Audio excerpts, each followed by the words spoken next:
দেখবেন যারা আদালতে গিয়েছেন, কোর্টে গিয়েছেন, কোর্টে গেলে দেখবেন কোর্টে যখন বিচার হয়, বিচার হয়ে যাওয়ার শেষে যে বিচারক থাকে সে একটা না একটা কোনো পক্ষে রায় দেয়। আপনি সেই একই জিনিসটা লক্ষ্য করবেন যখন আপনি কোনো তীর্থস্থানে যাবেন। আপনি পুরীতে যান, আপনি নবদ্বীপে যান, আপনি বৃন্দাবনে যান, দেখবেন বাঙালিরা পুরী যায়, নবদ্বীপ যায়, বৃন্দাবনে যায়, যায় খুব ভালো, আমিও যাই। তো দেখি সবাই কিন্তু তীর্থ দর্শনের জন্য পুরী যায় না, যায় কেউ কেউ হানিমুন করার জন্য পুরী যায়। পুরী হানিমুন স্পট নয়, এই বোধটা বাঙালিদের নেই। পুরী হচ্ছে জগন্নাথ দেবের ধাম। হানিমুন স্পট কোনটা? Mandarmani, Digha, Bakkhali, Switzerland, Paris, Japan, German, তাকে হানিমুন স্পট বলা হয়। পুরীতে কোনো জায়গায় লেখা আছে দেখাতে পারবেন হানিমুন স্পট? লেখা নেই, কিন্তু মানুষ যায় কেন?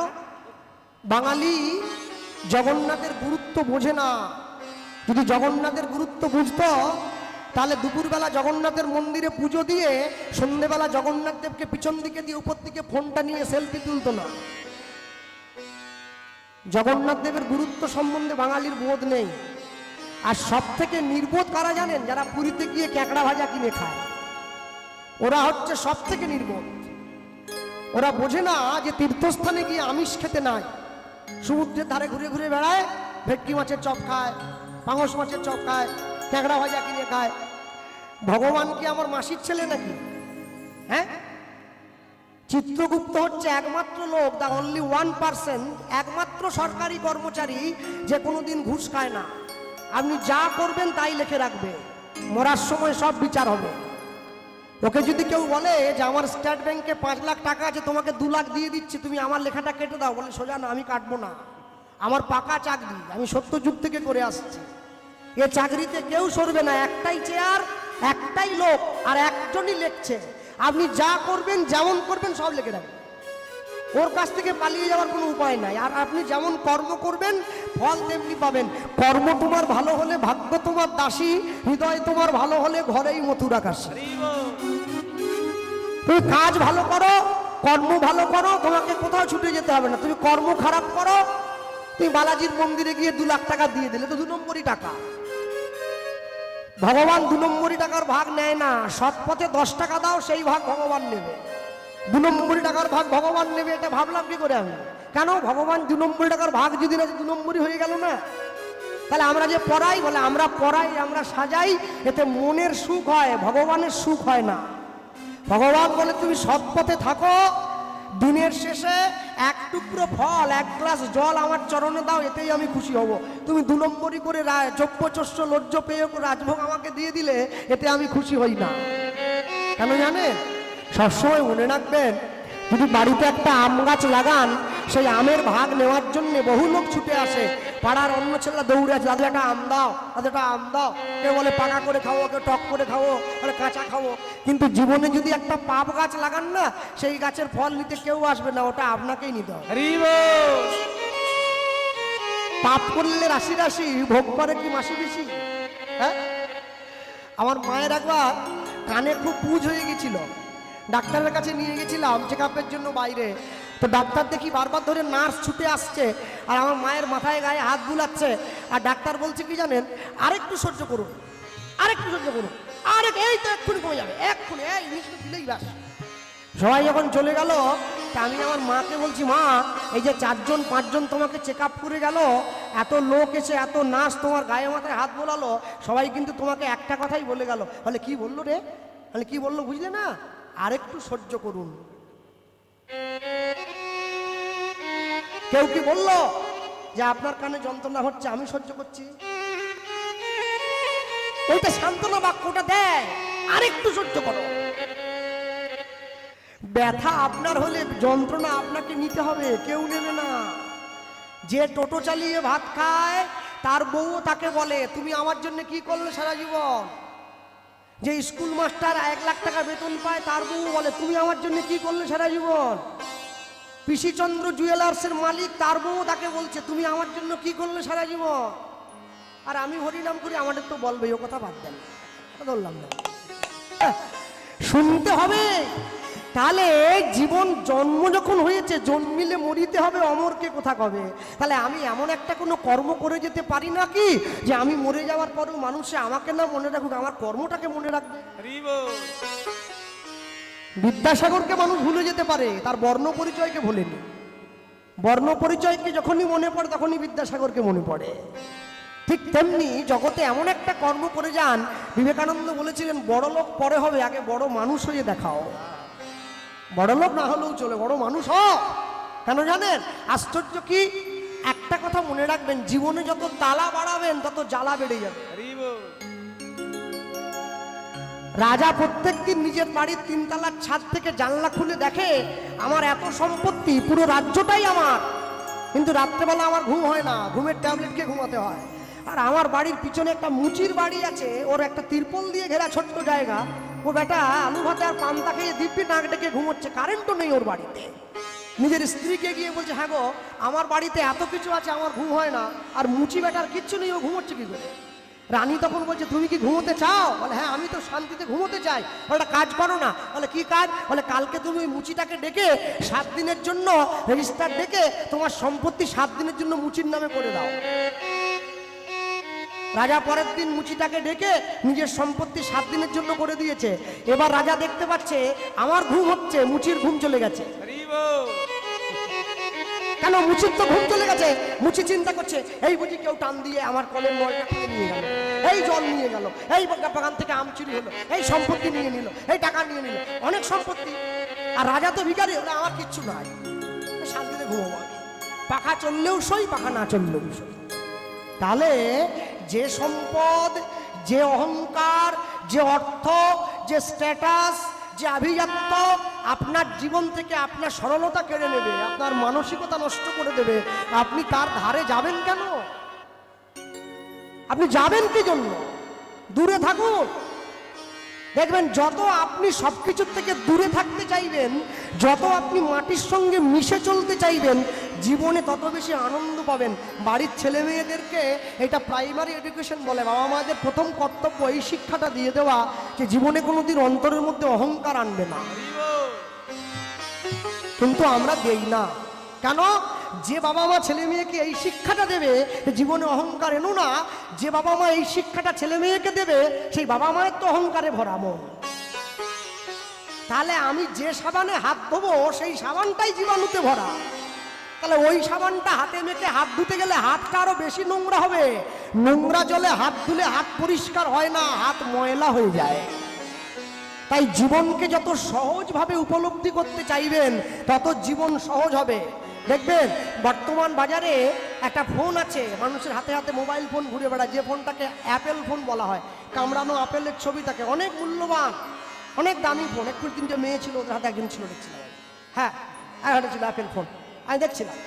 এই অ্যাপেল কোম্পানি, আসতে কথা নয়, এই অ্যাপেল কোম্পানির যে মালিক তার নাম হচ্ছে স্টিভ জবস। তিনি যখন মারা যান না, যখন নার্সিংহোমের বিছানায় ছিলেন, তখন তার ব্যাংক অ্যাকাউন্টে ছিল আমেরিকার টাকায় 50 লক্ষ মার্কিন মিলিয়ন ডলার। এত পয়সার মালিক তিনি। কিন্তু আশ্চর্য কি জানেন?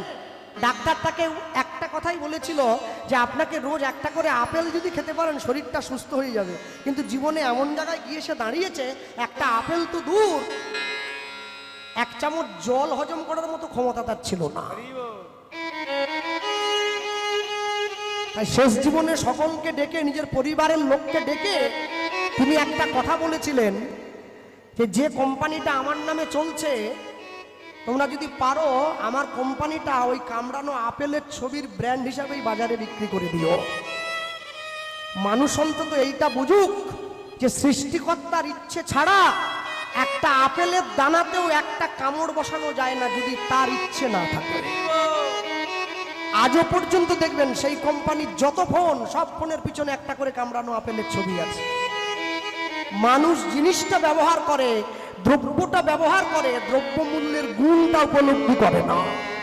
চৈতন্য মহাপ্রভু মানুষের দরজায় গিয়েছে, আর দরজায় গিয়ে শুধু হাত জোড়ো করে একটা কথাই বলেছিল, কৃষ্ণ নাম কর জীব আর সব মিছে, পলাইবার পথ নাই জম আছে পিছে। আপনি চাইলেও পালিয়ে যেতে পারবেন না, আপনাকে এক না একদিন মৃত্যুর কাছে ধরা দিতেই হবে। আজ হোক বা কাল, আমি দুদিন আগে যাব, আপনি দুদিন পরে যাবেন, যেতে আমাদের হবে। যেতেই যদি হয় তাহলে যেদিন প্রথম আমি এসেছিলাম ভবে, আমি কেঁদেছিলাম, হেসেছিল সবে, এমন জীবন আমি করিব গঠন, যেদিন মরণে হাসিব আমি কাঁদিবে ধ্রুব। আমি যেদিন পৃথিবীতে প্রথম এসেছিলাম আমি কেঁদেছিলাম, আমায় দেখে সবাই হেসেছিল। আমি চাই এমন জীবন একটা গঠন করব, যেদিনকে আমি হাসতে হাসতে চলে যাব, আমার মৃত্যু দেখে দেশের লোক কেঁদে উঠবে, তবেই তো জীবন বলে মনে হবে। তাই বৈষ্ণব মহাজন লিখতে গিয়ে সবার শেষে লিখছেন, হে তিন ভুবন আনন্দ ভবিল ভুবন আনন্দ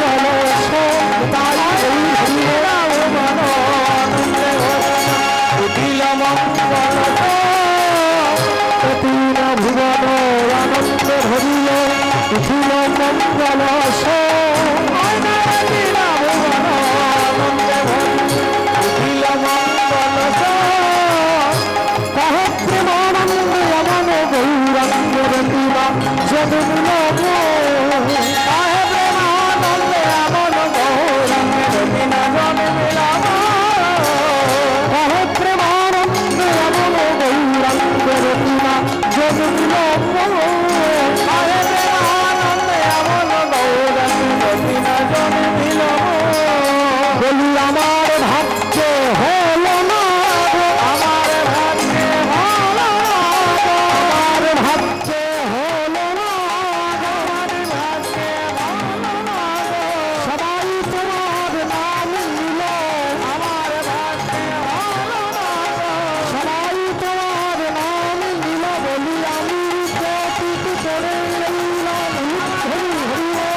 উঠিল ভুবন আনন্দ ভবিল উঠিল মঙ্গল উঠিল মঙ্গল কহে প্রেমানন্দ এমন গৌরাঙ্গে এমন গৌরাঙ্গে রতি না জন্মিল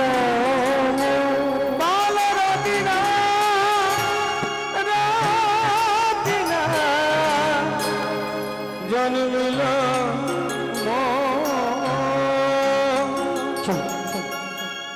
ছোট্ট করে গৌরচন্দ্রিকা শুনলাম,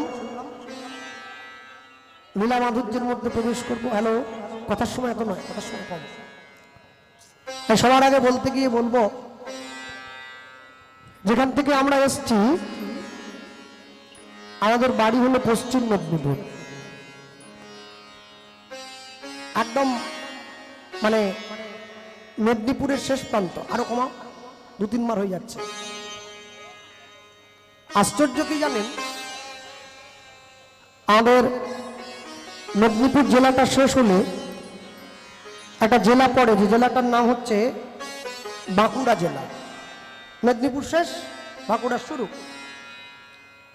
আর আমাদের বাড়িটা একটা এমন জায়গায়, যদি 7 দিনও বৃষ্টি হয় না, 1 ঘন্টা যদি বৃষ্টি বন্ধ হয়, আর জল সব শুকিয়ে যাবে। লাল মাটির দেশ, মাওবাদী মাওবাদী জঙ্গলমহল, কিষানজির কথা বলছি, শালবনী আছে না, ওইদিকে আমাদের বাড়ি। তা মেদিনীপুরের লোক দেখলে বোঝা যায়। কি করে বুঝবেন বলুন তো? এই আঁঠুর উপরে ধুতি পরে, আর এই টায়ারের জুতো পরা, বৈশাখ মাসে সর্ষের তেল দেয় গায়ে, বুঝলেন? আর এরা সিনথেটিকের জামা গায়ে দেয়, সাদা জামা সাদা ধুতি, আর এইখান থেকে এই পর্যন্ত লাল মোরামে একবারে মাথা, কাঁধে একটা গামছা থাকে, বুঝবেন মেদিনীপুরের লোক। আর শুধু মুড়ি খায়, মুড়ি আর লঙ্কা, লঙ্কা মুড়ি এতটা করে, এত। হ্যাঁ, কলকাতার লোকে কম খায়, আমি বলবো এইটুকু খায়, এইটুকু খায়। অসুস্থ লোক তো সব কি করে খাবে, সুগার প্রেশার ডায়াবেটিস সব আছে, এইটুকু খায়। আর মেদিনীপুরের লোক এতগুলো করে খায়, রোগ জ্বালা নেই, সুস্থ শরীর, এতগুলো। তা আমাদের মেদিনীপুর জেলাটা শেষ হয়ে গেলে একটা জেলা পড়ে, এই জেলাটার নাম হচ্ছে বাঁকুড়া জেলা। আর এই বাঁকুড়াতে একটা বিখ্যাত জায়গা আছে, জায়গাটার নাম হচ্ছে বিষ্ণুপুর। খড়গপুর থেকে ট্রেনে যেতে হয়, বিষ্ণুপুর স্টেশন আছে। বিষ্ণুপুর স্টেশনে নেমে যদি আপনি টোটো বা অটোওয়ালাকে 20 টাকা দেন দিনে, ও আপনাকে বিষ্ণুপুর গ্রামে নিয়ে যাবে। আর যখন ও আপনাকে বিষ্ণুপুর গ্রামে নিয়ে যাবে, আপনি যখনই গ্রামের মধ্যে ঢুকবেন, আপনি দেখবেন ওপরে বড় করে একটা সাইনবোর্ড দেওয়া আছে, সেইখানে লেখা আছে আপনি ঐতিহাসিক বিষ্ণুপুরে প্রবেশ করছেন। কেন ঐতিহাসিক? আপনি গ্রামের মধ্যে ঢুকে রাস্তার দুদিকে তাকিয়ে দেখবেন গ্রামের মায়েরা সব বোনেরা বসে আছে, পোড়ামাটির তৈরি জিনিস বিক্রি করছে। বাঁকুড়া বিষ্ণুপুরের পোড়ামাটির তৈরি জিনিস জগৎ বিখ্যাত। মাটির পুতুল, মাটির কড়া, মাটির খুন্তি, মাটির হাঁড়ি, সব পোড়ামাটি। আর এই বিষ্ণুপুরে আরেকটা জিনিস আছে, সেটাও জগৎ বিখ্যাত। এই বিষ্ণুপুরে ভগবানের একটা বিগ্রহ আছে, একটা মূর্তি আছে, যে মূর্তিটার নাম হচ্ছে মদন মোহন। কৃষ্ণ হচ্ছে নীল বর্ণের, মদন মোহন কুচকুচে কালো, বড় বড় চোখ, টানা চোখ, একদম ঝিম কালো, আর অনেক বড় বাঁশি হাতে থাকে, এত দূর পর্যন্ত। ঠাকুরটি এতটুকুনি, বাঁশিটা এত বড় দাঁড়িয়ে আছে। আশ্চর্য কি জানেন? দেখবেন এই যে মাকে দেখছেন, আমরা কিন্তু কুমোরের কাছে গিয়ে মাকে বানাবার জন্য আগে বায়না দেই, অর্ডার দেই, তারপরে বানিয়ে দেয় কেমন হবে চোখ মুখ। যাদের বাড়িতে এরকম মূর্তি আছে, প্রতিষ্ঠিত মূর্তি, ওটা বছরে একবার রং করতে হয়, সাজাতে হয়, ধুলো পড়ে যায়, ময়লা পড়ে যায়। বাঁকুড়া বিষ্ণুপুরে যে মদন মোহন দাঁড়িয়ে আছে সিংহাসনের উপরে, আজকে 480 বছর ধরে একই আসনে একইভাবে দাঁড়িয়ে আছে, কোনোদিন স্নানও করানো হয়নি, সাজানোও হয়নি। এখনো যদি দিয়ে কেউ দেখে, কালকে সকালবেলায় দেখলে ভাববেন এটা এইমাত্র কিনে এনে কেউ বসিয়ে দিয়েছে। এটাই তার মহিমা। কেন? ওই মদন মোহন, যে মদন মোহন বসে আছে, ওই মদন মোহন কোনো মিস্ত্রিকে দিয়ে বানানো ঠাকুর নয়, কোনো তৈরি করা ঠাকুর নয়। স্বয়ং ভক্তের ডাকে ভগবান নিজে এসে আসনে বসে পড়েছে। যেইভাবে ভক্তের সঙ্গে খেলা করতো, যেইভাবে কথা বলতো, সেইভাবেই দাঁড়িয়ে আছে, একইভাবে, একই আসনে। কার আহ্বানে এলো? বাঁকুড়ার রাজা, যে রাজার আহ্বানে ভগবান এসেছে। 5000 বিঘে জমির মালিক যে রাজা, রাজা গোপাল সিংহ। সমগ্র লালবাগ থেকে বাঁকুড়ার একচ্ছত্র অধিকারী ছিল, যে সোনার পালকিতে করে ঘুরে বেড়াতো যে রাজা, সেই রাজার ঘরে ভগবান এসেছে। সেই রাজা ভিখারির মতো হয়ে ভগবানকে এনে বসিয়েছে সেই আসনে। হরিবাসরে দাঁড়িয়ে আজকে আমাদের এই বাবুর বাড়িতে আস্বাদিত গীতব্য লীলা মাধুর্য অদ্য রজনীতে বাঁকুড়া বিষ্ণুপুরের লীলা পুরুষোত্তম মদন মোহন। আমি একটা কথা বলবো, মন দিয়ে সকলে আস্বাদন করবেন, আমার অনেক কথা বলার আছে। হ্যাঁ, আজ থেকে প্রায় 450 বছর পূর্বে বাঁকুড়া বিষ্ণুপুরের মাটিতে একজন ক্ষত্রিয় বাড়ির ব্রাহ্মণ বাস করত, যে ব্রাহ্মণের নাম ছিল সনাতন দাস। এই ব্রাহ্মণের একটি স্ত্রী ছিল সংসারে, যে স্ত্রীর নাম ছিল শিলাবতী। স্বামী স্ত্রী দুজনের সংসার। সনাতন দাস কি করত? সনাতন দাস সৈনিক ছিল, দেশের হয়ে যুদ্ধ করতে যেত। সেইখান থেকে যা পয়সা পেত নিজের সংসারটা কোনো রকম করে চালাতো। আর এই স্বামী স্ত্রীর সংসারে তাদের একমাত্র অবলম্বন ছিল তাদের মন্দিরে বসিয়ে রাখা ভগবান রাধা গোবিন্দ। বৈষ্ণব মহাজন প্রথমে লিখেছেন বিষ্ণুপুর, বিষ্ণুপুরে ছিল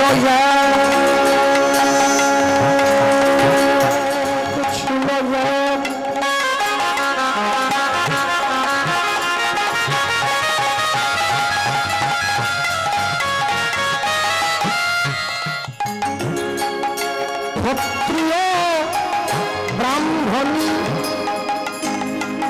দেববীজে ভক্তি সদাই সভক্ত সুরমণি বিষ্ণুপুরে ছিল।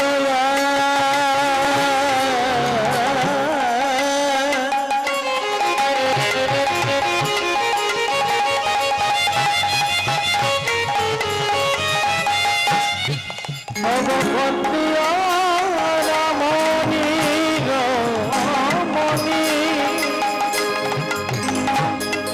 অগদেব দিতে ভক্তি সদা ভক্ত শিরোমণি দেব দিতে ভক্তি সদাই ভক্ত শিরোমণি অগদেব দিতে ভক্তি সদাই ভক্ত শিরোমণি সদা কৃষ্ণ কৃষ্ণ কৃষ্ণ বলে সদাই কৃষ্ণ কৃষ্ণ কৃষ্ণ বলে সদাই কৃষ্ণ কৃষ্ণ কৃষ্ণ বলে সদাই কৃষ্ণ কৃষ্ণ কৃষ্ণ বলে সদাই নয়ন জলে ভাসে সদাই নয়ন জলে সদাই কৃষ্ণ কৃষ্ণ কৃষ্ণ বলে গোবিন্দ তোমার হলাম সদাই কৃষ্ণ কৃষ্ণ কৃষ্ণ বলে বলিয়ে জন্মে নয় জন্মে জন্মে কৃষ্ণ কৃষ্ণ কৃষ্ণ বলে বলি তুমি কৃষ্ণ আমার হলে বলে কৃষ্ণ কৃষ্ণ কৃষ্ণ বলে আমার রেখো তোমার চরণ তলে তাই রেখো তোমার চরণ তলে কৃষ্ণ কৃষ্ণ কৃষ্ণ বলে কৃষ্ণ কৃষ্ণ কৃষ্ণ বলে অবদেব দিতে ভক্তি সদা ভক্ত শিরোমণি অবদেব দিতে ভক্তি সদা ভক্ত শিরোমণি। ভগবানের চরণে নিত্য নিত্য নয়নের জল দেয়। প্রভু আমি যেমনভাবে তোমার কাছে আছি, যেমনভাবে তোমার সঙ্গে আছি, তুমি সেইভাবে আমাকে সারা জীবন আমাকে সঙ্গে রেখো। স্বামীর সঙ্গে এক সংসারে থাকতে গিয়ে দিন যায়, মাস যায়, বছর যায়, মা হয়ে গিয়েছিল সন্তান সম্ভবা মা, মাতৃগর্ভে সন্তান এসে গিয়েছে। যেদিন থেকে মাতৃগর্ভে সন্তান এসে গিয়েছে, মা ভগবানের চরণে গিয়ে নয়ন জলের পরিমাণটা বাড়িয়ে দিয়েছে। ভগবানকে বলছে ছেলে হোক চাই মেয়ে হোক, ওটা তোমার হাতে হাত, তবে একটা জিনিসই আমি চাই, যাকে তুমি আমার মাধ্যম দিয়ে জগতে পাঠাবে ও যেন কৃষ্ণ ভক্ত হতে পারে, তোমার সেবাটা করতে পারে। আমাদের এটা তো শহর বাজার, এখানে চাষ হয় না। আমাদের মেদিনীপুরের দিকে ধানের চাষ হয়। দেখবেন যখন ধানের চাষ হয়, শুকনো জমিতে গিয়ে কি চাষি ধান গাছটা পুঁতে দেয়? দেয় না তো। আগে নাঙল দিতে হয়, জল দিতে হয়, জমিটা কাদা করতে হয়, সার বীজ দিতে হয়, তবে তো। তাহলে মাতৃগর্ভরূপী জমিতে সন্তানরূপী বীজটা পুঁতে দেওয়ার আগে এই জমিটা তৈরি করতে হয়। আমরা কিন্তু করি নাই, আমরা করি না। কেন? সন্তান গ্রহণের আগে স্নান করতে হয়, নতুন কাপড় পরতে হয়, গুরু দীক্ষা নিতে হয়, ভগবানের চরণে নয়নের জল দিতে হয়, ভগবানকে বলতে হয় আমি সৃষ্টি করতে যাচ্ছি, তুমি আশীর্বাদ করো যেন কৃষ্ণ ভক্ত সন্তান হয়। আমরা চাই না। মনে রাখবেন, এই জগতের মাটিতে দাঁড়িয়ে বাড়ির বাবা মায়েরা চেষ্টা করলে নিজের বাড়ির ছেলে মেয়েদেরকে ডাক্তার, ইঞ্জিনিয়ার, উকিল, ব্যারিস্টার, মাস্টার তৈরি করতে পারে, কিন্তু চেষ্টা করলেই বাড়ির ছেলে মেয়েকে কৃষ্ণ ভক্ত, গৌর ভক্ত তৈরি করতে পারবে না। ভক্ত হওয়া বড় শক্ত। পণ্ডিত রয়েছে বসে, গাছের ফল গাছে রয়েছে, বৃন্ত পড়েছে খসে। চেষ্টা করলে চোর হওয়া যায়, কিন্তু চেষ্টা করলে সাধু হওয়া যায় না। তাই যদি হওয়া যেত তাহলে জগতে তো চোর কমে যেত, সাধু বেড়ে যেত। জগতের চোর বেড়ে গেছে, সাধু কমে গেছে। তাহলে বুঝতে হবে চেষ্টা করলেই জগতে সবকিছু হওয়া যায়, কিন্তু চেষ্টা করলেই ভক্ত হওয়া যাবে না। এর জন্য অনেক পরিশ্রম করতে হবে, অনেক ত্যাগ করতে হবে। পরিশ্রম মানে কি? ভক্ত হতে গেলে সকাল থেকে সন্ধ্যে পর্যন্ত পরিশ্রম করতে হবে। দেখবেন অনেক মানুষে বলে পরিশ্রমই নাকি সাফল্যের মূল মন্ত্র, অনেকে বলে। তাহলে পরিশ্রম যদি সফলতার মূল মন্ত্র হবে, তাহলে গাধা সারা জীবন চিনি বস্তা ঘাড়ে করে বয়েই বেড়ালো, সারা জীবন শুধু বয়েই যাচ্ছে, পরিশ্রম করছে। মালিক কোনোদিনও চিনি জলে গুলে শরবত করে এনে গাধার সামনে বলেনি এক গ্লাস খা, চিনি বস্তা তো বইছিস সারা জীবন। পরিশ্রম শুধু করলে হবে না, পরিশ্রমের জন্য লক্ষ্য একটা থাকে। লক্ষ্যবিহীন পরিশ্রমের কি দাম আছে? ঘোড়া সারা জীবন ছুটেই যায়, কিন্তু কোনোদিন লক্ষ্যে পৌঁছাতে পারে না। ওকে মালিক যে লক্ষ্যটা দেখিয়ে দেয়, ওটাই ওর লক্ষ্য বলে পরিগণিত হয়। কেন জানো? সবসময় মনে রাখবে, আগেকার দিনে দেখতাম একটা একটা খুঁটোতে একটা একটা গরু বাঁধা থাকতো। এখন মা সবগুলো গরুকে খুঁটোতে বেঁধে দিয়েছে, আর সবার শেষে যে গরুটা বাঁধা আছে ওর গলায় কোনো দড়িই দেয় নাই, ও খোলা। আর বাকি 8টা গরু বাঁধা আছে, 9 নম্বর গরুটার গলায় দড়ি নাই। তো বাকি গরুগুলো গলা লুকিয়ে দাঁড়িয়ে আছে, ওই শেষের গরুটাও ওর অভ্যাসে পরিণত হয়ে গেছে। তো ও জানে আমার গলায় দড়ি একটা দেওয়া আছে। পরিশ্রম করলেই সফলতা পাওয়া যাবে না, পরিশ্রমটাকে লাইন মাফিক করতে হবে। যদি বলেন কেন? যারা মাধ্যমিক উচ্চ মাধ্যমিক পরীক্ষা দেয়, যে বাড়ির ছেলে মেয়েরা মাধ্যমিক পরীক্ষা দিতে গেলে 9, 10 পড়তে হয়, উচ্চ মাধ্যমিক 11, 12, তাহলে 3 ঘন্টার পরীক্ষার অ্যান্সার পেপারে অ্যান্সার লেখার জন্য তুমি 2 বছর সময় নষ্ট করলে, তুমি মানব জীবনের উত্তর বের করবে নিজেকে কতক্ষণ সময় দিয়েছ? সকাল 11টায় ঘুম থেকে উঠলে, ব্রাশ করে যখন ঘরের মধ্যে ঢুকলে তখন 12টা বাজে, গামছা নিয়ে স্নানে যাওয়ার টাইম হয়ে গেল। চান করে আবার একটু বিশ্রাম নিতে হবে, খাওয়া দাওয়া করে আবার ঘুমিয়ে পড়লে। এবার যখন উঠলে সন্ধে হয়ে গেল, সন্ধ্যেবেলা টিভি দেখলে, সিরিয়াল দেখলে, একটু পরনিন্দা পরচর্চা কুটকাচালি, তার ঘরে বড় লোক হলো, তার ঘরে গরিব হলো, ওর মেয়ে পালিয়ে গেল, আলোচনা হলো, রাত্রেবেলা খেয়ে দিয়ে আবার ঘুমিয়ে পড়লে, আবার পরের সকালে। এ জীবনের কি দাম? এ জীবনের কোনো দাম নেই। তুমি জীবনের মূল্যবোধ, তুমি মূল্যায়ন না করতে পারো, তোমার জীবনের কোনো দাম থাকবে না। হ্যাঁ, প্রত্যেকদিন সকালবেলা ঘুম থেকে উঠে তুমি যা কর্ম করেছো, সন্ধ্যেবেলা রাত্রিবেলা ঘুমোতে যাওয়ার আগে একটা পরিষ্কার খাতায় নোটবুকে লিখে রাখো, আজকে কতগুলো নেগেটিভ কাজ করলাম, কতগুলো পজিটিভ কাজ করলাম, কতগুলো হ্যাঁ বাচক, কতগুলো না বাচক। তুমি দেখবে আস্তে আস্তে করে 1 দিন 2 দিন 3 দিন 4 দিনের দিন গিয়ে তোমার জীবনের ভুলগুলো তুমি একটু একটু করে শুধরে নিতে সময় পাচ্ছ। প্রত্যেকটা মানুষের একটা করে সময় আছে, বলে একটু বড় হোক করবে, আর একটু বড় হোক। 40-এর পরে মানুষ আর বড় হয় না, এবারে বুড়ো হয়। 40-এর পরে বড় হবে কি? বুড়ো হয়ে যায়, মরে যেতে হবে এবারে। হ্যাঁ, বল বুদ্ধি ভরসা, 40 পেরোলে ভরসা। হ্যাঁ, বুড়ো হলো 50, 60, তারপরে রাত্রে খেতে পারে না, আর বাল্লি খেয়ে থাকে। এবার 60-এর পর যা খাবে অ্যাসিড হয়ে যাবে সব। 70 টানটুন করে 80, বলে এবার আমি 80, ব্যাস শেষ, চলে গেল। লাভ কি? মা প্রত্যেক দিন ভগবানের ঘরে গিয়ে ভগবানকে চোখের জলটা দেয়, 1 দিন 2 দিন 3 দিন। ভগবানের মন্দিরে দরজাটা বন্ধ করে দিয়েছে, ভগবানকে নয়নের জলটা দিচ্ছে, আর দরজার বাইরে থেকে স্বামী দরজায় কান পেতে শুনছে যে আমার স্ত্রী ভগবানকে কেমন করে ডাকে, আমি তো কোনোদিন শুনিনি, আজকে শুনবো। দরজায় কানটা পেতে দিয়েছে, আর গোবিন্দ চরণটা মা জড়িয়ে ধরেছে, ভগবানকে বলছে প্রভু আমার যা আয়োজন হয়েছে আমি তোমাকে সেইটুকুই দিয়েছি, তুমি কৃপা করে নিজ গুণে তোমার সেবা দ্রব্য তুমি নিজে গ্রহণ করো। মুরারি মুকুন্দ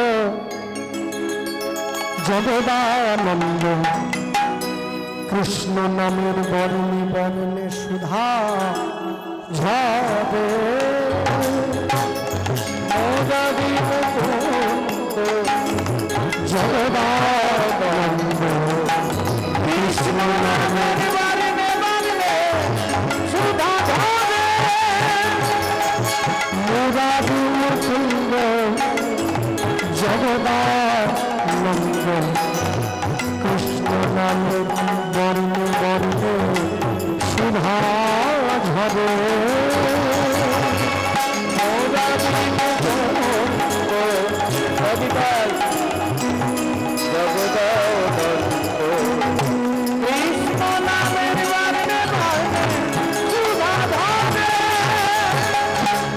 দয়াল শিরোমণি করুণার খনি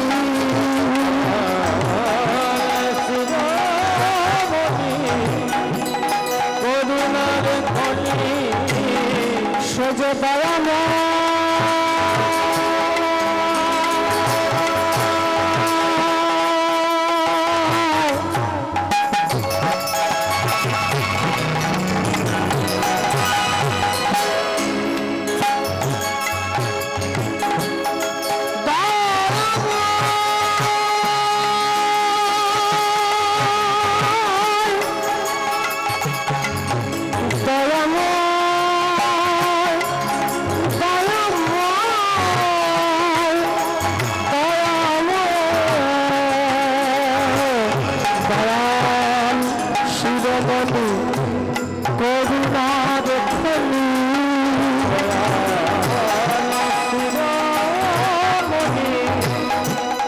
করুণার খনি আছো বিশ্বময় চরাচর